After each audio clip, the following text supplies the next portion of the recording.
Hello, and welcome to another episode of Boundless Body Radio. I'm your host, Casey Ruff, and today we have another amazing guest to introduce to you now. Joey Schwartz is an 18-year-old proponent of the carnivore diet. He is currently attending UCLA, where he hopes to continue the discussion in the journey towards establishing the link between nutrition and disease. He is a firm believer in the efficacy of a carnivore diet in both curing and preventing a plethora of health issues. His popular YouTube channel, Carnivore Camaraderie, is a platform that he uses to share content in the form of anecdotal experiences, hard science, and interviews with professionals. These conversations serve to reinforce his belief that a carnivore diet is an incredible, if unconventional, step for most people to achieve good health. Joey has a unique perspective in the carnivore community thanks to his appeal to a younger demographic. He hopes that by spreading the right message, he can improve the health and wellness of those around him and those who find his scientifically backed information on social media, on Instagram at carnivore_camaraderie and YouTube at carnivore camaraderie. Joey Schwartz, what an absolute honor it is to welcome you to Boundless Body Radio. Thanks so much for having me. Yeah, thank you. Absolutely. It's truly an honor. I don't know how you just like kind of magically appeared out of nowhere in the carnivore community. I feel like I have a close kind of pulse on what's coming up. All of a sudden, your name started popping up everywhere. And like, who's this 18-year-old kid doing carnivore? I'm so jealous. First of all, he's like half my age, probably feeling amazing. And you've been able to share a lot of your message, like we said in the introduction, and be hosted on a lot of cool shows around the world. It's pretty cool. Yeah, no, it's great. The growth has been really, really fast. It's been awesome to see, but I can sort of attribute that to a lot of the people in the carnivore space who are willing to give me a platform to talk. And it's just it's so great that they were willing to give me that opportunity, because it's allowed me to reach a lot of people, a lot of young people, actually, a lot of just people my age. And I'm happy that I'm able to make a difference, and I owe it all to people like you and who are willing to give me a voice on their platforms.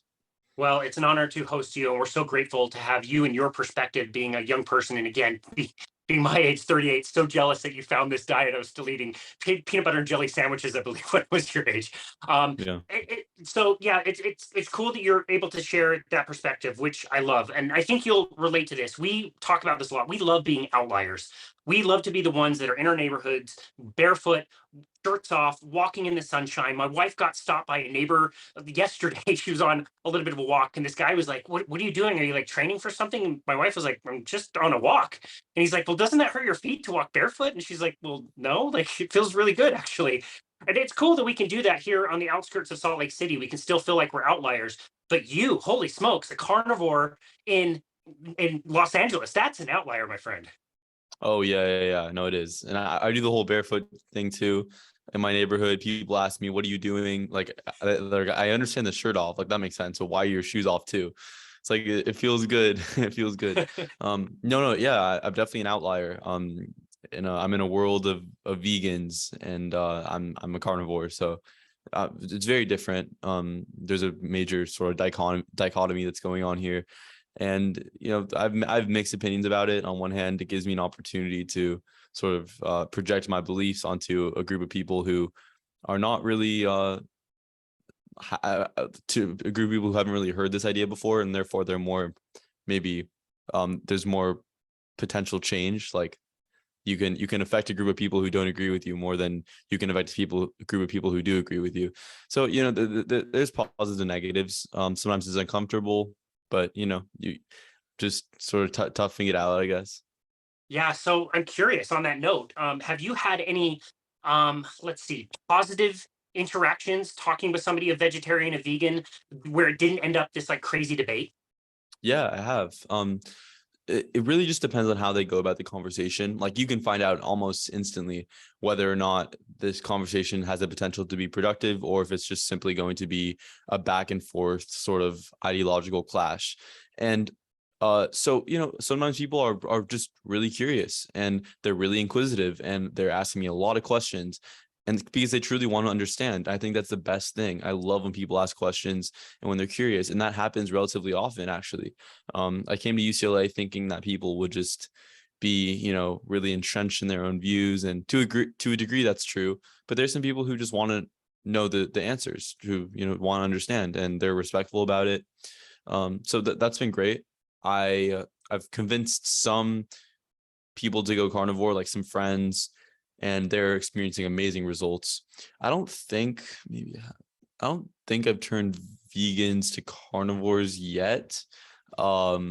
But I'm hoping to do that. I think it's within the realm of possibility to do that at one point, just because there's such a large pool of vegans here to choose from, and it's like it's kind of possible for that to happen. It'd be cool. Sure. Yeah, and then so for negative interactions, they happen. They happen sometimes, especially when it comes to the environmental stuff and the ethical stuff, just because like a lot of vegans can accept that maybe their diet isn't best for optimal health, like because they can sort of reconcile with that and put that to the side. But then once they concede to that point, it's usually, well, how about the environment? And even if I bring up some sound points, some really logical ideas, this meat is bad for the environment mantra is being purported so heavily.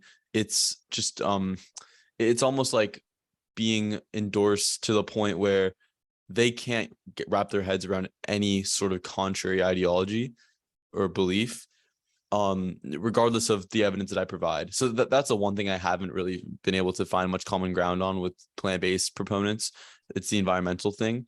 And it doesn't have to do with the quality of evidence. It just has to do with their sort of the fact that they've been conditioned to such a high degree.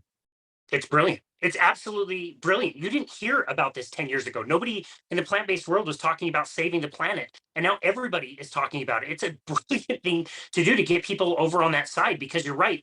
I think a lot of people, the arguments will break down as far as the nutrition goes pretty quick. Yeah. But if you've got the ethics and the environment also, on your side, like that's, it's really enticing. It's empowering for people to think that they're doing a amazing service to the planet by eating a Beyond Burger or whatever, Yeah. when it's Right. absolutely terrible. So yeah, I understand why they go there. But yeah, again, I'm really happy to hear you say that you have been able to have productive and positive conversations with people and be able to share information. That certainly has not been much of my experience so far with some of this stuff, but it's really encouraging to hear that that's happening, especially with people at a younger age. I think we're used to saying that, we got carnivores and they're over here and vegans are way over here, and it's the opposite end of a scale. And I really like to say, like, no, like, why don't we redo the scale? And let's say that carnivores and vegans care about what they eat. They do care about the planet. They're thoughtful about what they eat. And then you've got this whole other group of people on this scale that don't care at all, and they're eating processed food. At least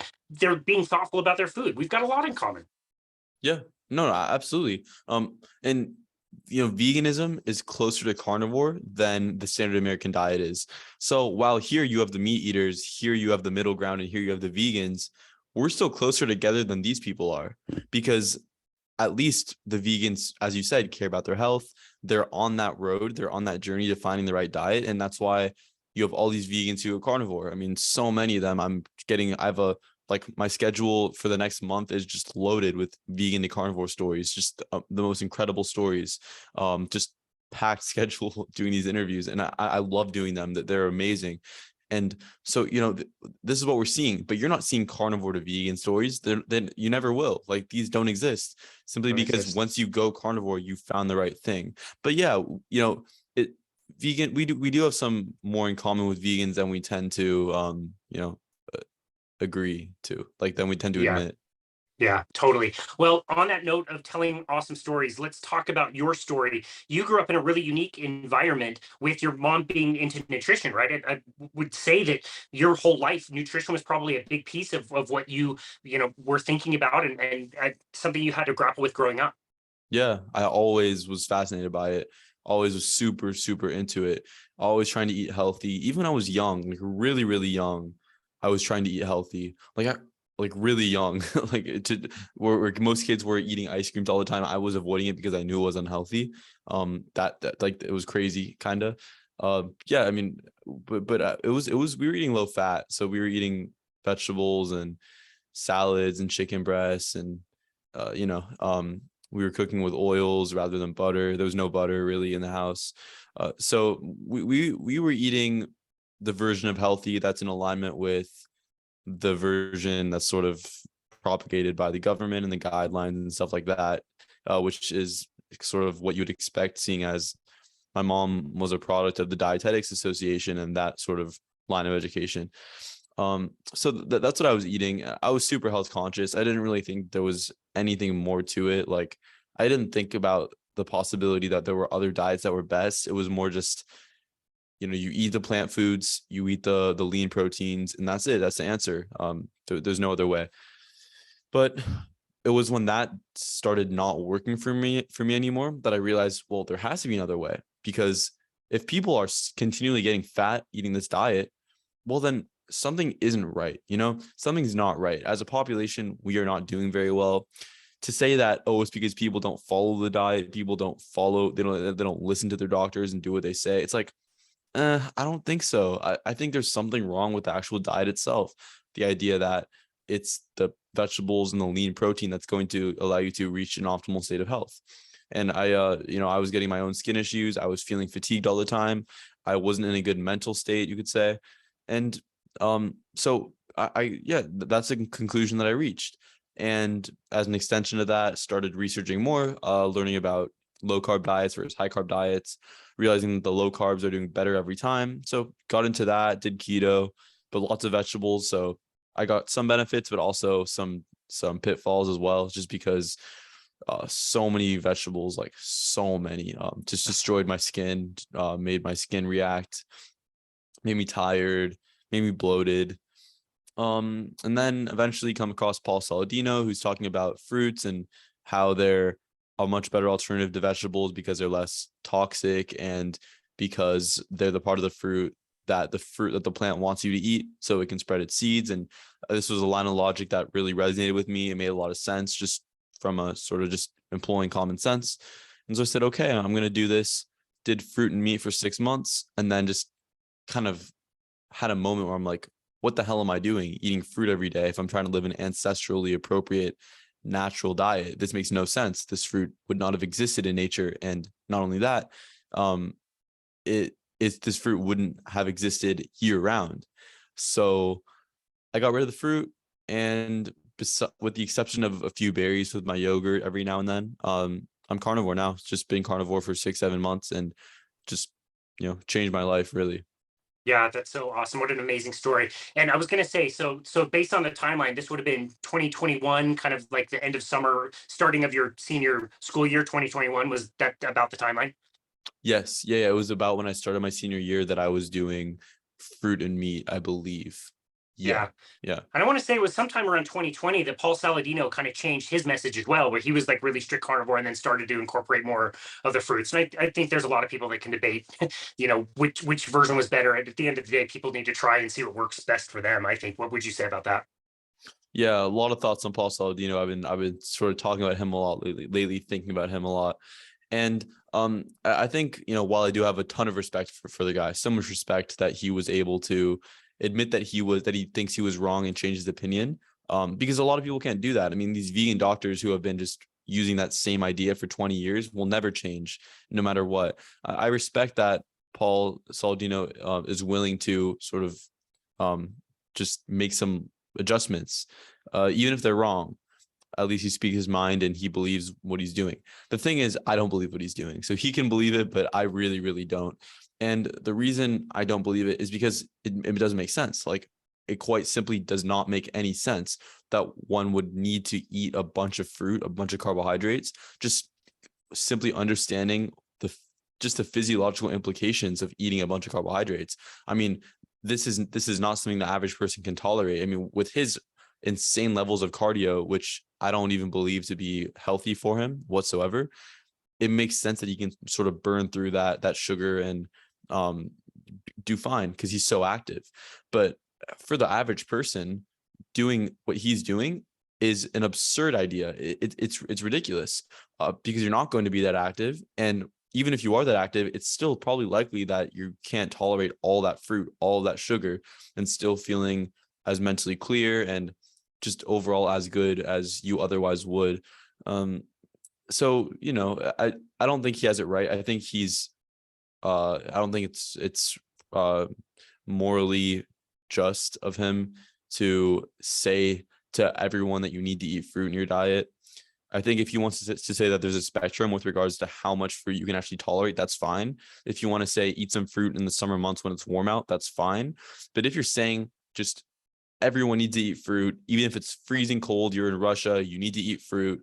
It's like, I don't think so. I don't think that's the right approach. Yeah, I agree with you.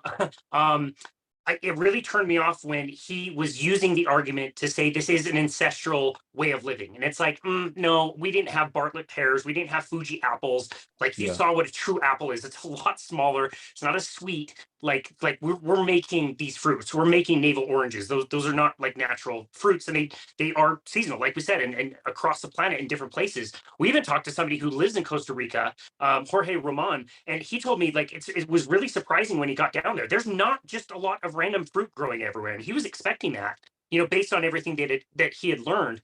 That he didn't see it in his experience, at least where he was. And I also just think like I think if you're Paul Saladino and you want to do that, you can do that.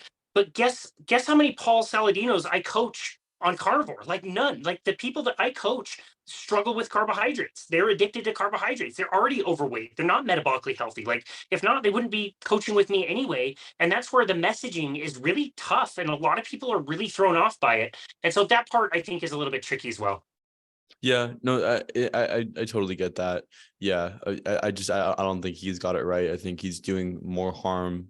Well, actually, no, I think he's doing more good than harm. To be totally honest with you, he's still going animal based and all that stuff, but he's not doing as much good as he otherwise could. And for the people who he's encouraging to go on these high sugar diets, uh, you know, it's for some people it's having a net negative.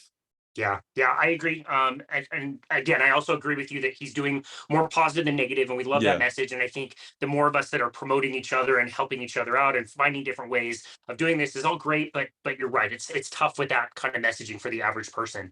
Yeah. I love that you mentioned the research that you did, and you have done an amazing amount of research, and you had quite the opportunity to put that research to use. Can you tell us about your project in your senior year? Yeah, I can.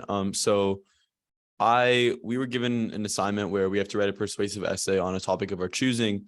This was a point where I'm sort of getting into carnivore. And I'm like, okay, well, I could write this essay on some stupid topic like should schools have uniforms, or like just something that's kind of irrelevant, and get an easy A and move on with my life. Or I could take the opportunity to do something that I've wanted to do anyway, which is get a good foundation of my understanding of the carnivore diet and why this would be good for health. Just to really convince myself and to have a good piece of work that I can show other people and other people can use eventually. It's going to be published soon, but yeah, so that was my motivation for doing it. But very quickly I realized, well, the requirement for this essay is 4 or 5 pages, right? But I can't make an argument in that short period of time, in that short amount of space. It simply wouldn't work, because we don't have something as simple as a randomized controlled trial where you randomize one group to a keto diet and one group to carnivore and another group to vegan. It's like that doesn't exist in any sort of way. So I need to take another approach. There needs to be another way for me to establish this. And what I did was I took a less direct route. So I proposed like 9 premises, and if you accepted every single one of them, which I made sure you kind of had to, because I cited so much evidence for each one, you're left with the conclusion that the only diet that's possible to be healthy, like the only potential one that could be good for you, is a carnivore diet. So I can like sort of walk you through it if you want. I would love that. Yeah. I started the essay just talking about the deterioration of health over the past 200 years, you could say, and how that's just correlated very, very strongly with a loss of animal fat, a loss of animal protein, and an increase in seed oils and stuff like that. So the correlation from on a larger scale with animal foods and disease is inversely correlated. So that's the first sort of thing that people need to understand. And then I set my thesis, which is basically that you need to eat a carnivore diet because of all these different reasons. And the first one that I start with is ketosis. So I basically talk about how your body can run on fat or it can run on carbohydrate. And when you're in a ketogenic state, you're running on fat. And there's a huge body of evidence for this. I was scouring different studies and just trying to understand what the best evidence to pull would be. And so I grabbed a ton of evidence onto why keto is just simply best relative to a state where you're burning mostly glucose. And that information was easy. Like you have things like babies are born in a state of ketosis. Like that's pretty solid evidence right there. We are literally born in ketosis. And then there's all these things about how it's preventative in type 2 diabetes, and they're comparing low fat diets and high fat diets and seeing how that affects various biomarkers and antioxidant defense and ketone bodies and what they do, and anti-inflammatory measures. And just I cited a ton of sources, explained them, and just sort of established it that, well, being in a state where you're burning fat is best. And the next thing that I talked about was carbohydrates. So I talked about why carbohydrates are unhealthy. And this was relatively simple. We have no requirement for them. That's number one. We don't need a single carbohydrate ever. Just the effect of, glucose, how cancer cells thrive on it via the Warburg effect, how carbohydrates lead to AGEs, advanced glycation end products. Just, I really went into establishing why glucose is bad. And then, of course, with the fruit craze, I then did a separate section devoted to fructose and how it's actually even more inflammatory, even more, has an even more glycative effect than glucose, causes more production of triglycerides. And you're basically just a ton of evidence how it causes fatty liver. And then I talked about the biological or like evolutionary, you could say, foundation for why that would exist, and that eating a bunch of fruit gets us fat so we can survive the winter, and we can have body fat when there's less animals around, which makes perfect sense. So fruit just has that fat, has that like fat putting on effect, you could say. And so those were the first couple things. Then I talked about vegetables and how they're the parts of the plant that clearly don't want to be eaten. So they're the roots, the stems, the leaves, the tubers, the roots, all that stuff. And these are the parts of the plant that essentially foster the growth of the fruit, which wants to be eaten so it can spread its seeds. And as a result, there's all these defense mechanisms within them. So you have phytates, lectins, saponins, glyphosate, glycoalkaloids, tannins, oxalates, like phytoestrogens. There's a million things, so many compounds in there that are toxic, extremely toxic, and they're well studied as well. And I had a lot of evidence as to why these things are toxic. And so I basically just made the point that ingesting plants is microdosing, if not macrodosing poison. I mean, in many cases, you are macrodosing poison. A very small amount of plants are edible. So that was sort of the next thing. That was the next thing that I talked about. I talked a little bit about I do want to just say real quick, it's interesting how most of us group fruits, we say fruits and vegetables, like they're the same thing. And it's like, okay, you've got the fruits, they might have a fattening effect. You've got the vegetables, well, those have a toxic effect. They don't want to be eaten at all. And so you're right, like we lump all of those together. I'm really glad that you kind of separated them out and talked about those two things as really what they are. They're two complete, distinct, different things. Right. Absolutely. They're so distinguishable. These are not the same things whatsoever. The fact that the guidelines put fruits and vegetables into the same category is just absurd. It's crazy, insane. So, and then I talked about how like more little nuanced things that weren't actually in the main 9 points, but things like antioxidants and how there's actually no benefit to eating exogenous antioxidants, like none whatsoever. Because we have the endogenous ones that are upregulated in a state of ketosis. So again, it makes really, really zero sense. And then there are even studies showing that a 10-week period without dietary fruits and vegetables was a decrease in oxidative damage to DNA, blood proteins, and plasma lipids, which is just, these studies are literally there, like they exist, and people just want to neglect them and look at epidemiology showing that the more fruits and vegetables you eat, the healthier you are. Well, obviously that's the result you're going to find when those people are also drinking less alcohol, smoking less, more exercise, more sunlight, probably better off socioeconomically, quite possibly. So again, it's just, really poor arguments.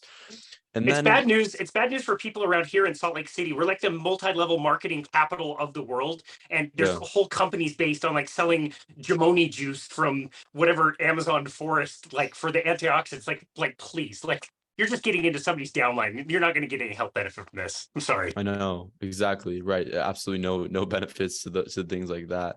The next point I made was simply that meat has everything that we need. So every single nutrient is in found optimal ratios. But in this section particularly, I talked about the things that aren't in plants. So the things that are only in meat, and the ones specifically that I discussed were vitamin D3, vitamin B12, creatine, carnitine, carnosine, heme iron, DHA, taurine, vitamin B3, B2, retinol, selenium, B5, B6, and zinc. Plants really don't have these things, along with a lot of others, a lot of enzymes and stuff that's only in animal foods. So I talked about all that, just to sort of further cement this idea that no, plant-based diets don't work. So at this point, we've kind of established, well, carbs are bad, keto is good, vegetables bad, fruits bad, meat good. Meat has everything that we need. So we're kind of getting there a little bit, but we're not quite there. Still have some more stuff to establish. Then talked about saturated fat, devoted a section to that. Talked about Ansel Keys and the past with that sort of thing, and how there's actually research in the past 5 years that's indicating saturated fat is not correlated with disease at all. Meat is correlated with longevity in a recent 2020 study, and there's no cancer risk for meat. The cancer risk is actually more so associated with fiber and certain plant foods.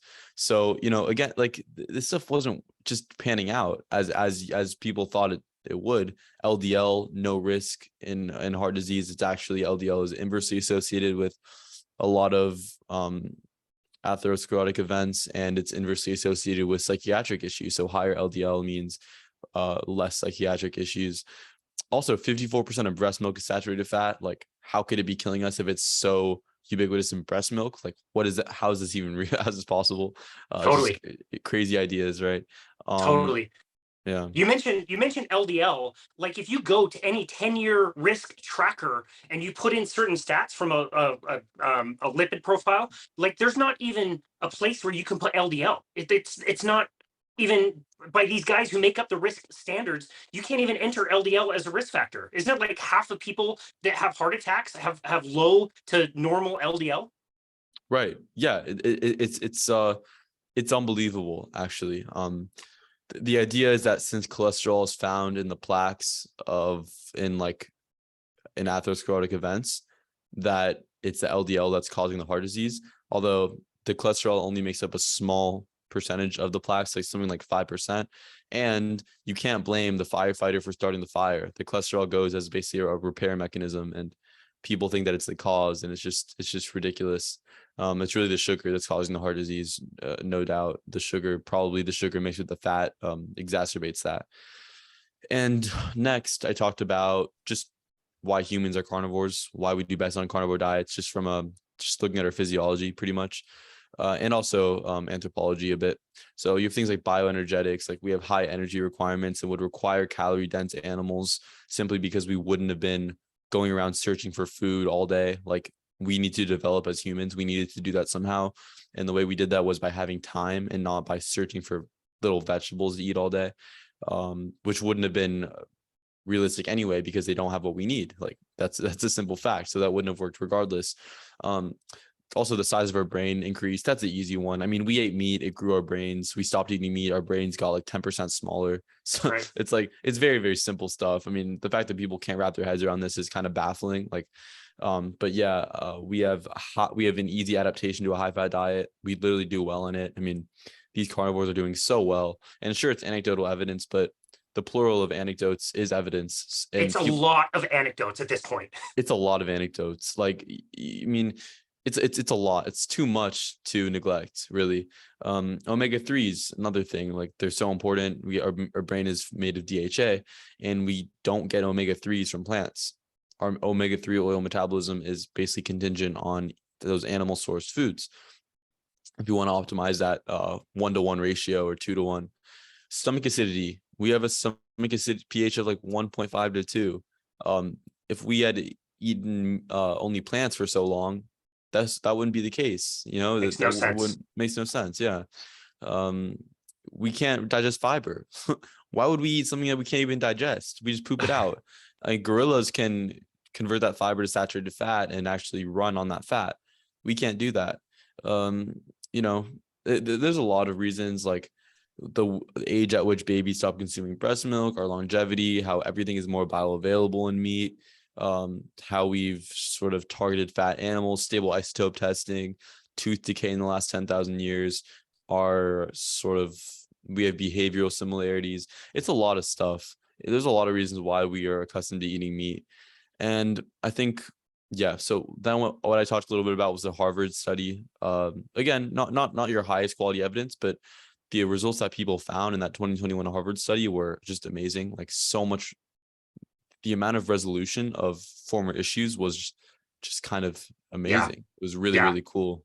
It Yeah. was cool. And again, you're right. It's not the highest quality evidence, but when you have this many people, what was it, 2,000 participants that they used, and it was self-reported, but like the percentages that you're seeing of people that have skin issues and reversed their type 2 diabetes and lost weight, like it's pretty staggering.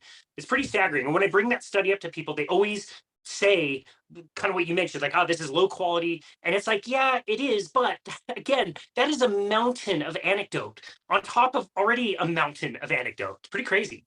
Right. Yeah, definitely. Yeah.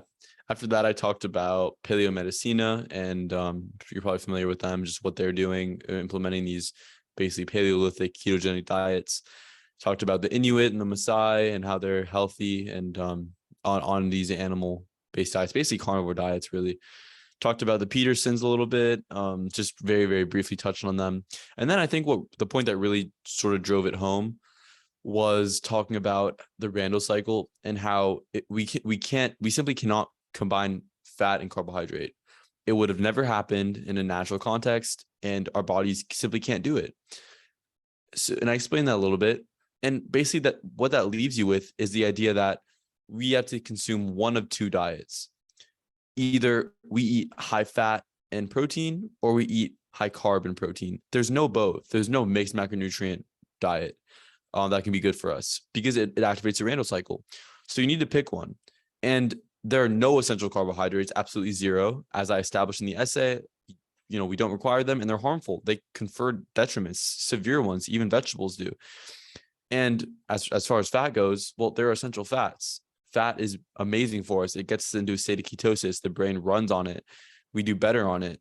The anecdotes corroborate that.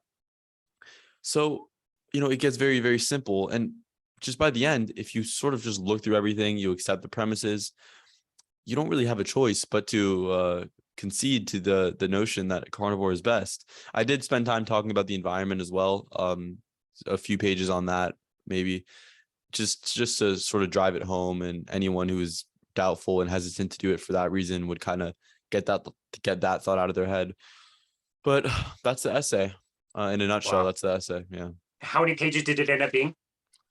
With before sources, it was about 45, and then Nice. 75 with sources. Yeah.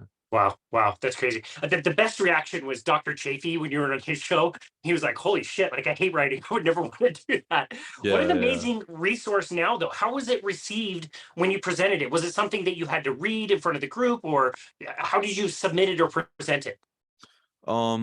It wasn't read by a lot of people. I always had a feeling that I would end up doing something with it, because it was a piece of work that I was so proud of. So I didn't want to like send it to everyone, but my teacher liked it. He's a vegetarian, funny enough. I don't think I changed his mind. He was sort of very, very stuck in his ways, you could say, and wouldn't change his mind. But for other people, like, I had a lot of friends who read it. They really enjoyed it. But I found the most success with explaining the carnivore diet when I can simply do it face to face and just explain. There's a bit of an emotional sort of factor when it comes to talking with people and convincing them about stuff. That's just more powerful than a piece of paper and some words on it. Just having that connection with someone can really just have a cool effect. So I've seen more success with that. But yeah, it's a cool thing that I have, and it'll be out for people to look at soon enough. Yeah. No, that's great. I was going to ask you if you were going to do something with it. Are you going to publish it? Yeah, it's actually being published in a person's book. It's a longevity book that they're writing, and it's supposed to be a relatively big book coming out, and so I'll like post all about that. And no, it's really exciting that I'm able to do something with this.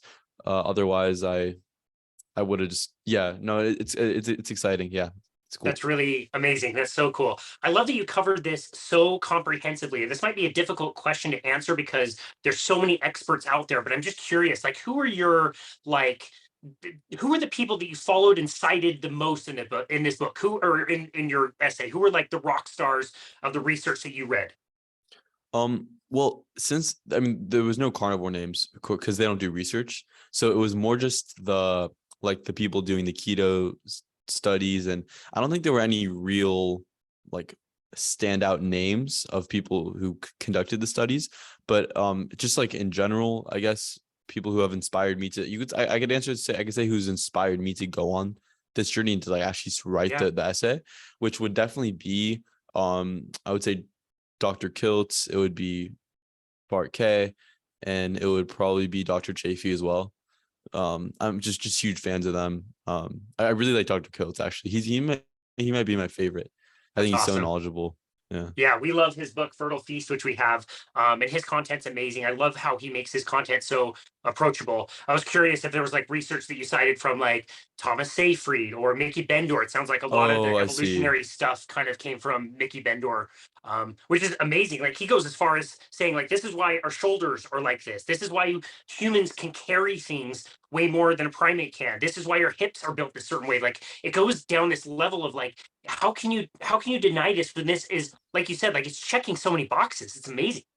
Yeah, no. Oh, you're actually right. Bendor was like he was the whole guy. That was the whole study I used for the anthropological sort of like argument. It was only from his study. He did it was a brilliant study, like so well done, so many amazing points. So yeah, he was the guy for that one. He retired as an economist at age like 52 so he could go to school and get his doctorate in paleoarchaeology so he could be able to do this research now as a 60-year-old thriving on the carnivore diet and putting out these amazing stories. He's got a book coming out soon. Like what a cool guy. Like what an amazing story he has. Is he on carnivore? That's cool. Yeah, he learned it was like a year or two ago, he did a genetic test and found out that his, phenotype or whatever just didn't handle plants very well. So I don't think he's super strict, but yeah, he thrives on carnivore. We've interviewed him twice, and every time we interview him, he looks like he's more and more fit every time, which is so common, as you know, in the carnivore world. Like everybody's reverse aging magically, like so weird. Yeah, that's great. I would love to get in touch with him. That'd be cool. He's so cool. I'll set up a conversation between the two Yeah, of you. that'd be amazing. Yeah. Yeah, you got it, dude. So, okay, so you've made this argument. Where have been the biggest pushbacks? Where have been the biggest kind of sticking points for most people? Like where people sort of contend with the carnivore diet and why it might not Yeah, be. yeah, Yeah. maybe like what is the most like surprising thing for people or hard to accept, I guess. Mm. Okay. Well, I think one of the most, I'd say, intelligent, you could say, arguments I've gotten to sort of combat the carnivore diet is something called antagonistic pleiotropy. This idea that we have one gene that codes for something that's beneficial in the pre-reproductive stage, but in the post-reproductive stage, it's harmful. So like multiple phenotypes. It's this interesting idea. So it's like you eat your natural diet, natural selection wants you to die after you reproduce because there's no reason for you to stay alive. So the idea is that, well, if you eat your natural diet, which is meat and fat, then or protein and fat, well, what happens is sure, you're going to thrive in the pre-reproductive stage, but once you reproduce, there's no longer a pressure for you to stay alive. So your body, is going to recede and you're going to succumb to senescence. And this is why ancient humans died so young. And I kind of thought about this, like, wow, like, what if he's right? And quickly sort of got out of that. This because there's a lot of reasons why it actually doesn't make sense. Bart K, I brought this up to him because I was so curious, and he said, "Well, think about how important the elders are in humanity, like how we learn so much from them and how they pass on information, uh, and." He brought up a lot of good points as to why this antagonistic pleiotropy idea may not be as applicable to human nutrition or nutrition in any species as this person I was talking with thought it would be. Um, and then with other things on carnivore, some sort of pushback, I guess. It's a good question. Uh, it's well, like a lot of them say, well, we ate some plants like in the past. We ate some plants, like we're omnivores. And I say, well, yeah, we probably did eat some plants, but we only ate them when we were starving. These things, this is not a food that we require. We're facultative carnivores, meaning that when meat is around, we eat it. And when we don't need to eat plants, we don't eat them. They're a source of energy that is suboptimal, that we don't want to have. And you look through history and you look at what plant-based diets do to a population. Well, they make them easily controlled. Even today, like you have populations like North Korea who are only fed rice. Like it's no wonder they're just completely controlled by the government. And so there's some pushback I get, but I don't get any really, really strong arguments. And I'm like, oh my God, I need to reconsider everything that I've thought about. It's some little things here and there that I kind of have to think about and just take a sec to really comprehend. But I think we got the right answer, and there's not really a way to debunk the truth. So Yeah, I think a good thing to follow in science is if you have a hypothesis, you can't prove the hypothesis. You'll never be able to prove it. But if it's looking more and more and more and more and more correct over time, you're probably somewhere in the ballpark of what is true. And if you believe that saturated fat and fat is bad for you, and over time that's looking worse and worse and worse and worse, and they keep doubling down on nutritional recommendations that are promoting this, but the science isn't there, and the more studies that are done and the more anecdote that's out there, it's looking more and more poor. Well, you can kind of start to throw away that hypothesis. That's not right. It's being disproven over time. right. And I think about what you said with people aging out and not being able to reproduce. We are one of the only species, if not the only species, where we do have people that last far longer, decades longer after their reproductive ages. But I just think of like the whole grandmother theory. Like you're right. Like that's where we get our wisdom. Like 90-year-old Greek women love to cook for their families, and they still do to this day, and carry hot pots of soup up and down stairs like savages, just like so cool because they're eating a proper diet and they're respected in their communities. It's very different than the normal standard American thing where people are getting sarcopenic and sick at age 40, 50, 60, and they have to go into nursing homes. Totally different. Right. No, definitely. Which is why the antagonistic pleiotropy idea doesn't really make sense. I mean, as you said, that theory, I couldn't put a name to it, but the grandmother theory, you could say, is just it's great. I mean, it makes sense why we wouldn't die right after reproducing. Having the knowledge passed down from the elders, from the older people with wisdom, is definitely beneficial, was definitely conducive to our growth as a species. Yeah, totally. The knowledge of the plants and animals and how to hunt and all of that stuff would have needed to be, communicated verbally. We didn't have writing back then. Like it was really important for that chain to continue. And I love that you mentioned, did we eat plant foods? We asked Mickey Bendor the same thing. Are we omnivores? He says, yes, absolutely. There's no doubt about it, but we specialize. It's not that it's a 50-50, plant and animal. We specialize, we're carnivore, and we can tolerate some plants, but it's not our normal diet. It's not what we should be running our bodies on all of the time. You were talking earlier about the difference between ketosis, and I'm going to use a term that our former guest Dave Champion used, where he calls the opposite of ketosis glucosis. He kind of coined that term. And I think that's a really interesting way to think of these two systems running, and the glucosis system using the liver to process carbohydrates is an emergency backup. This is not your normal engine. This should be used extremely rarely. Ketosis is the normal state. I think that's such a better way to think about it. I get so frustrated when people say, oh, keto's a fad. Like, no, it's really not. Yeah. Glucosis. So it's great. It's awesome. Yeah. I love it. Yeah, he explains it really well in his book, Body Science. I highly recommend it to people. He talks about how cholesterol moves through the body and how fat is processed by entering, up through the lymphatic system rather than going directly to the liver, and how all its contents are delivered before it can even get to the liver. He explains it really clearly and makes a really compelling case for this is our normal state. Ketosis is the normal state. Glucosis and running your body on lots of carbs and sugar and plants is absolutely an emergency. It should not happen very often. And we see the results of what happens when people do. Like go walk around. Yeah, absolutely. Wow. No, 100%. Yeah. Yeah, that's amazing. So where do you see your research going from here? How do you see this kind of playing out for the rest of your life? Is this something that you want to get into professionally? You're going to study this, in school? Like, where do you see this going in the future for you? Yeah. As much as I'd love to do research, as much as I'd love to have that doctor title name so I can be a bit more respected and understood. I know that getting those titles is not actually reflective of knowledge that I need to help people. Um, so I'm very much opposed to taking the whole doctor route and sacrificing 8 or 10 years or whatever to become a doctor, when I could take that time, learn a lot, to the point where I understand this stuff better than anyone else does. And I can really, really help people, really, really gain an understanding of things, grow my platform so that I reach a larger number of people. And I think all of that is, sounds really, really good to me. Just having a large effect on people. And I think I've given it some thought. I think the best way for me to reach my goals, which is to help people and also be able to do so in a way that doesn't require me to get another job and sit behind a desk all day and sit in a room with a computer and a suit on, so I could actually enjoy my life. I think the best way for me to do that would be to leave college actually at some point, very, very soon. Try to grow my platforms, hopefully travel the world, continue doing you could call it coaching that I'm doing, the consultations, and which are, going pretty well for me right now. The YouTube's going well for me right now.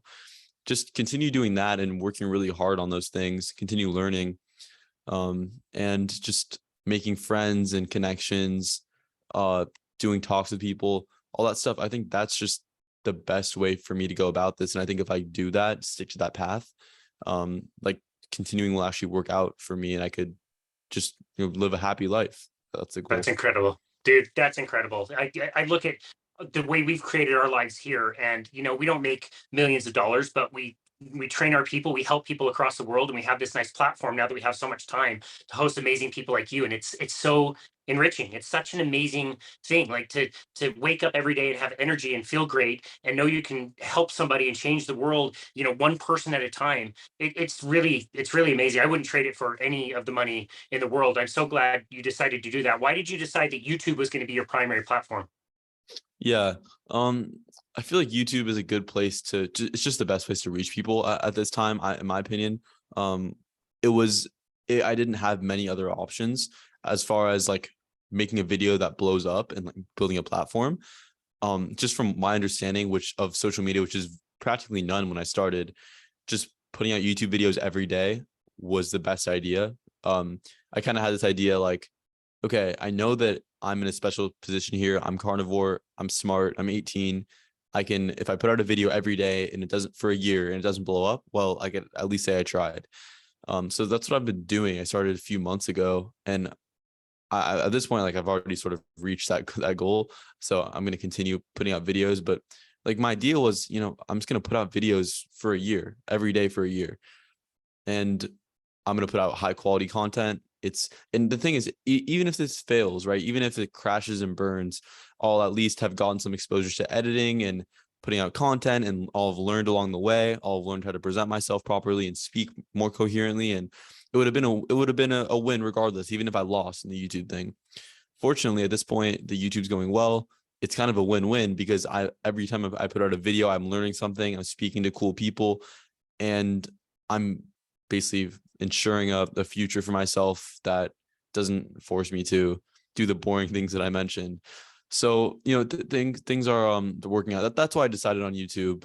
Just sort of convenience, I guess. That's amazing. I know it's being a podcast host. I don't know how I would answer this. Every episode is like your child or whatever. They're all special. But can you think back and maybe talk about 2 or 3 really special episodes that you did? They could be really big ones that got lots of downloads, or just even some that are more recent that you really appreciated or took something really important away from. Yeah, I did one recently with this woman who she was vegan for a period of time, vegetarian, and she had terrible suicidal thoughts. She was about to kill herself, and eventually just started eating meat, had been vegan for a long time, and then says, okay, this is bad, I'm giving up on this, goes, eats a cheese quesadilla, and she said she felt her eyes light up, some just insane relief. And I am not doing justice to how well she described her feeling, her just euphoric feeling, but I kind of sat there. I was like, wow, this is really, really powerful stuff. This is crazy that this happened. And she now she's on Carnivore. She's doing much better, and that was a really good one. I like talking about that. I also enjoyed, what else did I enjoy? A woman who basically started her childhood as carnivore. Um, just being in a Korean household, it was basically almost exclusively meat she was fed because her parents knew. And then at one point, she decided to go vegan for whatever reason, and then went back to carnivore again. And so it was a cool sort of like discussion that we had about how that happened, and we talked about culture, and um, that was really interesting. Emily Penton, I don't know if you know who she is, but she's a coach in the carnivore space, cured her bipolar, her MS, also suicidal thoughts. I think the amelioration of psychiatric issues is really, really powerful because we so commonly dissociate diet from the way our brain works. And so when I get people like that talking about how they're no longer depressed, it's just very, very cool to me to hear that. So those are a few of my favorites. I also love the professionals, of course, the people who know the science, like Bart and Anthony Chafee. Um, but I'd say, I like the ones that I mentioned a lot. Yeah. That's awesome. That's great. I love that mix of people of, what we would call like day-to-day people and lay people who have amazing stories to tell, but also the people who are working in clinics or are doing the research as well. I think that's absolutely wonderful. What have you learned from being consistent with your process? I can tell you doing one YouTube video every single day it's a lot of work. We do the same thing. We put out one video every single day. And it's a lot of work. You're right. Like over time, we have this yet mentality or the growth mindset of like, okay, I don't know how to edit, I don't know how to make this high quality, but I'm going to learn along the way. I'm just curious, like, what have you learned about just the process itself of committing to something and staying on track with what you promised to do yourself? Because if you skipped a Tuesday, your watchers might notice, but they might not care. What drives you to be so consistent with it? What have you learned from that particular journey? I have an all or nothing mentality. So if I do something, I'm going to do it. Like if I say I'm going to do something, I'm going to do it, because if I slip up, I don't, it's like the all or nothing. If I slip up, I don't want to slip up. I don't want to risk the possibility of being okay with not being perfect, right? Like I want to hold myself to high standards. And if I miss a Tuesday, for example, well then maybe I'll say, oh, okay, didn't really do anything. I'll miss a Thursday too. It's like, no, I'm going to do this every day. I'm going to work really, really hard to make this good. It's a growth mindset. It is. I think a lot of us in this space have a similar mindset when it comes to these sort of things. We're all very, very similar in that not only are we open-minded about things, but we like to, you know, a lot of us have the all or nothing mentality too. Like a lot of us do, because there's so many of the vegans who go carnivore, and it's just you sort of have that, you're sort of in that headspace for your life. So yeah, I've learned about editing. Didn't know how to work iMovie before this. Quickly learned how to do iMovie. Learned how to record videos. Like that was a little bit of a process. Learning how to use OBS and then get a camera, get a mic, figure out how everything works. Plugging it in, making thumbnails. Like learning how to get software for that. How to get the spacer on my face removed, like remove the background, like little stupid random things that people kind of just don't really realize you have to do. It's like there's a fair amount of things to do, but just having this exposure, like having done this, it's so incredibly valuable. I mean, not only have I met some of the most amazing people, but I've learned so much. Before this, I could never speak to someone the way I'm speaking to you. I've gotten so used to talking that I've gotten pretty good at it. I can talk to people now. I can speak. Um, I used to have a really bad stutter. I can actually talk now. This has been such a great and helpful experience for me. I'm just, it's changed my life really. Even if I didn't have a bunch of subs right now, it would still have been a great experience just because of how I've transformed as a person. That's amazing. I absolutely love that story. Dude, when we first interviewed Nina Teicholz, I choked up on the introduction. Like I almost like couldn't get through the introduction because I was like, I cannot believe I'm speaking with Nina Teicholz. What is going on? Like it was so impactful, and it's so fun to have those conversations. It's so cool too that you're learning those skills that are going to impact you in all sorts of ways in life. I love that.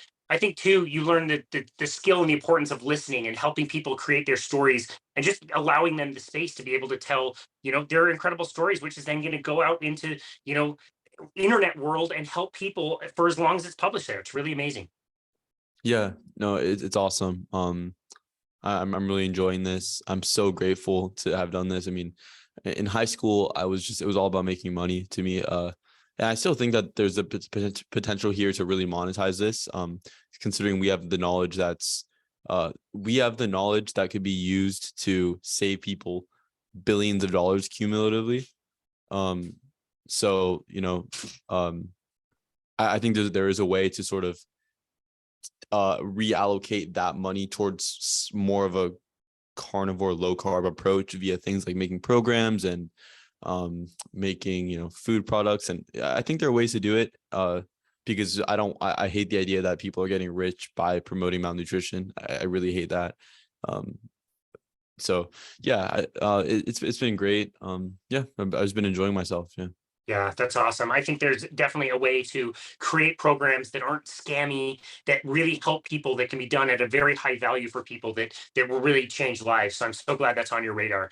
I think my last question is going to be home life. How have things gone in the home, especially the relationship with your mom? This can be pretty tricky for a lot of people, when you, the son, is finding all of this research in this world that wasn't necessarily kind of taught to your mom, who has been in this world for a very long time. How has that kind of evolved? Has that gone well for both of you, or has there been tough points there? My mom didn't eat beef for like 30 years Wow. before maybe even 44, probably 40 years before I started carnivore, and I've got her to eat beef now, which is great. Wow. Yeah, it's awesome. But since she loves beef, she really likes how it tastes. It was just a mental block for a long time, and she's now sort of recommending keto and low carb and more meat to a lot of her clients, more fat, more animal fat, which is a big step, especially considering she's been in practice for such a long time and has done the same course of action. I mean, she's very, very open-minded, like I am. And it's just cool that she's just giving credence to what I'm doing, and she understands it. I think she understands that this is the best way of eating. I really believe that. So it's been great. No issues there at all. The issues do arise not with my mom, but with other people, like in the family, kind of. Yeah, but it is what it is. I just try to explain it to them. Some are more open-minded than others. Some just really don't want to hear it, which is fine. It is what it is. But yeah, it's as far as just my mom and her nutrition consults go, she's doing. I'm really happy to hear when I'm at home and she's talking about eating more animal protein, animal fat. So yeah. Wow, big shout out to her then. That is very challenging for a lot of people to learn new things along the way, and try them out, accept them.